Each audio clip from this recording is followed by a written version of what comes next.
And we are going to start out with CM Punk. So he was on this interview with My Mother's Basement, I believe is the name of it, with Barstool Sports.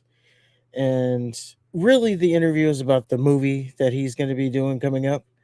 But I guess at some point they talked about the fans. So there's a pretty interesting soundbite that Punk had here talking about the fans being unhappy with the show. Collab for a Thing 2. Oh. And I don't know if I'm making that up or You if I'm plead the just fifth on the Thing reboot as well? Yes. Do you like any horror reboots? Are there any big reboots that you're like, they nailed it? Did you watch Stranger Things? Yes. I was a big fan of Stranger Things. We You're a covered big it on my fan. show, yeah. Okay. Did you like the finale? I actually did. I did. I was very satisfied at the end. Interesting. I don't know if this is just like a stan culture thing or if I've just like aged out of I certainly don't understand. I see it in wrestling. I see it with fandoms with like Stranger Things and all that stuff. Like people just seem to want to be angry about everything because it didn't happen the way they fantasy booked it in their head.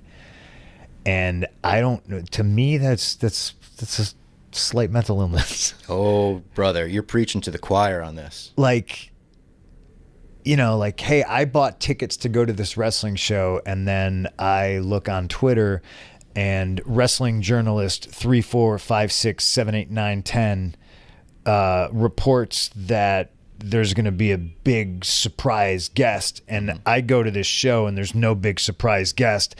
And I spend an unhealthy amount of time complaining about that online. And it's just like, well, you weren't promised a big surprise guest. Somebody that probably knows less about what they're talking about than you do and is just a fan just like you, made some shit up on the internet and passed it off as a journalism.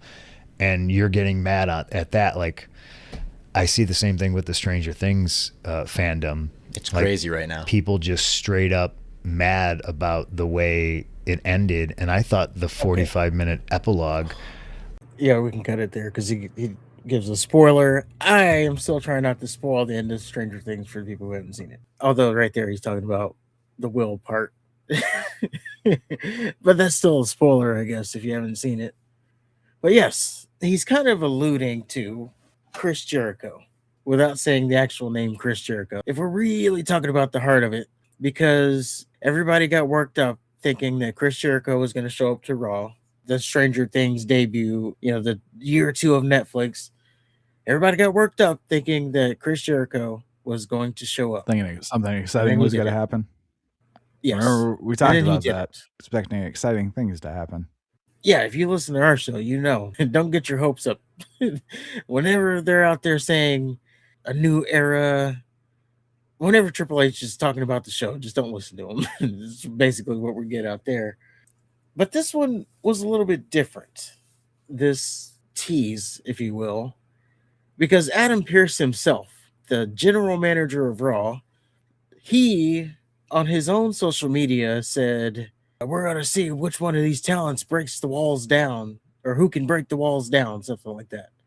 So he himself, using that words, break the walls down, pretty much teased the fact that Chris Jericho was showing up.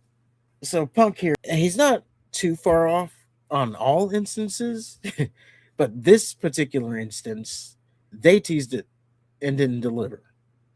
Like, they brought it. Well, we didn't. Punk is saying that people are upset because things don't work out the way that they have in their head. They're upset because the stuff that they're invested in is shit. And there's no effort put in by the people that are supposed to be creative. And the people that are allegedly creative, they want to be protected and shielded from all negative criticism.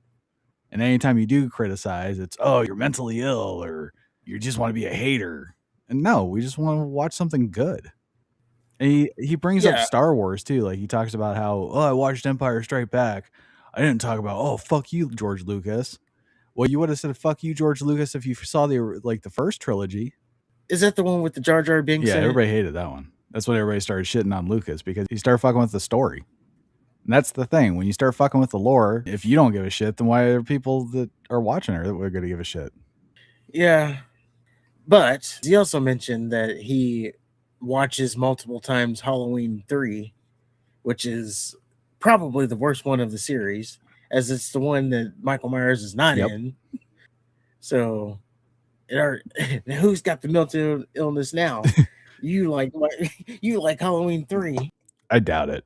He just likes to say shit to be different. He does. But yes, you have a mental illness if you don't like the show. The declining ratings. There's a lot of people with mental illnesses, Apparently. I guess. Don't put on You a know- better product. It's the people that are watching's fault for not liking it. Yeah. And, over the Christmas break, before, not on Christmas Day, before Christmas, Raw was on like December the 22nd. That show got beat by a fireplace. Yes, a fireplace screensaver beat out Raw. There you go.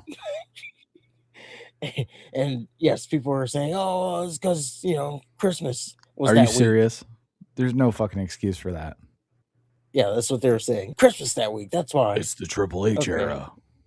Yeah, the declining ratings, but it's us with the mental illness. It's surely not the fact that we want a better show and you're just not giving it That's to what us. I'm saying. For some reason, something flipped with celebrities where they just think that they don't need to be criticized. And when you do, you're evil. Instead of taking the feedback and trying to get better. I mean, obviously you can filter out what's bullshit and what's constructive. Yeah. And it was also Cody Rhodes who initially said, "Hey, criticize us. We want to hear it. 'Cause that's how we know what we need to improve on or change." No, they just want to hear And now how good they are. Yeah, and if you criticize, you got a mental illness. You're Can we sick. just talk about how much of a sellout Punk is? Yeah, he's a pretty big sellout now. Comes with age. I mean, you don't have to be against the establishment now because he's made it. So yes, he did sell out, but it's because he could. No one wants to go against the establishment when you can be in the establishment. Yeah, but he was so proud of it. He might as well just start drinking now. You might as well give up. Just fucking have a beer. But yes, there you go. There you have it. That's what Punk said. So again, you have a mental illness if you don't like Raw or SmackDown.